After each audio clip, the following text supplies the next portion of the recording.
লালমনিরহাটের হাতীবান্ধা উপজেলার আরাজি ঠ্যাংঝাড়া হাবিবুর রহমান উচ্চ বিদ্যালয়ের প্রধান শিক্ষক হজরত আলী, সহকারী প্রধান শিক্ষক আবু হোসেন সরকারের বিরুদ্ধে অনিয়ম ও দুর্নীতির অভিযোগ তুলেছেন অভিভাবকদের একটি অংশ। এ ঘটনায় উপজেলা নির্বাহী কর্মকর্তা বরাবর অভিযোগ দিয়ে মানববন্ধনও করেছেন ওই অংশটি। তবে প্রধান শিক্ষক, সহকারী প্রধান শিক্ষক ও অভিভাবকদের একটি অংশের দাবি ওই অভিযোগগুলো সত্য নয়। রোববার সাংবাদিকদের সাথে এক সাক্ষাৎকারে এমন দাবি করেন তারা।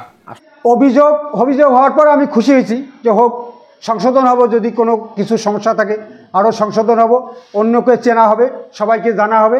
তো সেই প্রেক্ষিতে অভিযোগের পর আবার মানববন্ধন আমি এতটুকুই জানি, সবাই যে কোনো জায়গায় রোডে দাঁড়িয়ে মানব ফেস্টুন ব্যানার নিয়ে দাঁড়িয়ে চুপচাপ থেকে হয়তো হালকা কিছু কথা বলি, কিন্তু এই মানববন্ধন আমি দেখছি যে ফাইম নামে এক ছেলে এখানে এসে দরজা লাগিয়ে দিল যে তুমি অবরুদ্ধ, তুমি আর বের হইতে পারবে না। আমি টিউনো স্যার সবসময় শেয়ার করছি, স্যার এই হচ্ছে। তো সেদিনের অভিযোগ আর এখনকার অভিযোগের মধ্যে পার্থক্য দেখছি।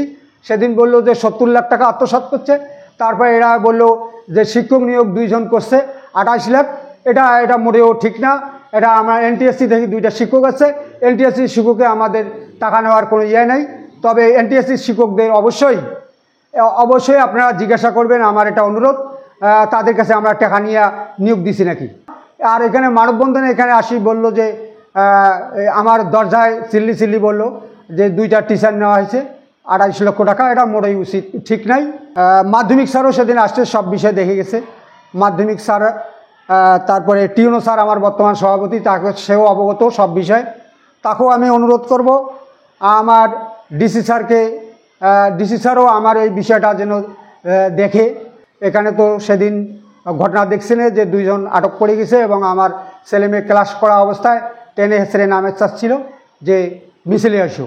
আমার ছেলেমেয়ে কোনো অংশগ্রহণ করে নাই।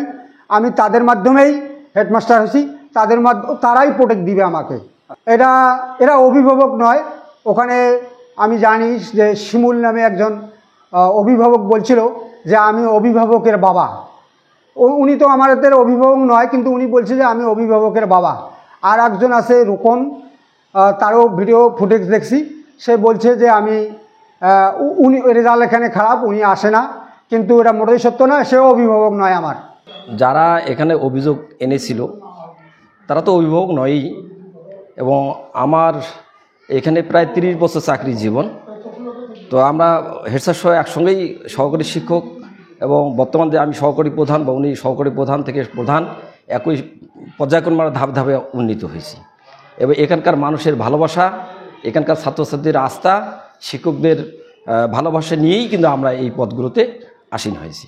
তো তাদের অভিযোগের মধ্যে যে হাইলাইট করেছে যে আমরা দলের সঙ্গে কাজ করি, দলের অধীনস্থ, এটা মোটেও সত্য নয়। কারণ আমরা কোনো দলের সাথে, বিশেষ করে আমি কোনো দলের সঙ্গেই আমার কোনো সম্পৃক্ততা নাই। এই যে একটা অভিযোগ এনে আমাদেরকে সামাজিকভাবে হেয় করা হয়েছে, এটা তো আমরা অবশ্যই প্রতিকার চাইব। এগুলো স্কুলের যারা অভিভাবক তারা এখানে একটাও নেই। এখানে যারা আসছে অভিভাবকের বাইরে, এরা যে কিসের জন্য গ্যামজাম করতেছে, তা কিসের আশায়, সেটা তো আমরা বলতে পারবো না। তবে এরা আশায় গ্যামজাম করছে, মানে যে কোনো একটা আশায় গ্যামজাম করতেছে যে আমরা কিছু যদি পাই। এরা আসলে স্বার্থলোভী, এরা কোনো অভিভাবক নয় স্কুলের, এরা কেউ দলের লোক নয়, এরা কেউ নয়। যেহেতু আমরা ছাত্ররাই একটা দানব সরকারকে আমরা নামিয়ে দিয়েছি, এজন্য আমরা বলবো, আমরা যেহেতু দেশটাকে দুর্নীতিমুক্ত করতে চাচ্ছি, আমি বলবো যে আমাদের যদি হেড স্যার, আবু স্যার এদের বিরুদ্ধে যদি কোনো আপনাদের অভিযোগ থাকে, আপনারা টিউনো অফিসে দরখাস্ত করছেন, ওরা ভেবে চিনতে চিরুনি তল্লাশি দেবে, ময়নাতদন্ত করবে, তাদের আলোচনার সাপেক্ষে যেটা হয় হবে। আমরা তো এখন হচ্ছে আধুনিক যুগ, আমরা তো অন্ধবিশ্বাসী না। তো এই স্থানীয় যে লোকেরা আছে তারা আমাদের উপজেলা টিউনো সাহেবের কাছে একটি নোটিশ দাবি করছে। তো আমাদের হেড টিচার যদি অন্যায় করে থাকে, সেটা তদন্ত মাফিক যদি অন্যায় করে থাকে, তাহলে সেটার ব্যবস্থা আইন করবে, সেটার ব্যবস্থা টিউনো সাহেব করবে।